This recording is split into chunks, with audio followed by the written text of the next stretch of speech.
Gerson Capri completou 74 anos no último sábado, 8, e ganhou uma declaração do filho bonitão, o também ator Lucas Capri, que postou uma foto descontraída dos dois, sem camisa em casa.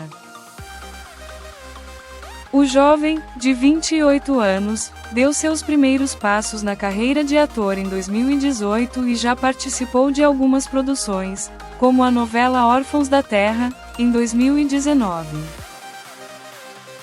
Ele é filho de Gerson com a diretora e produtora Susana Garcia, que é irmã de Mônica Martelli.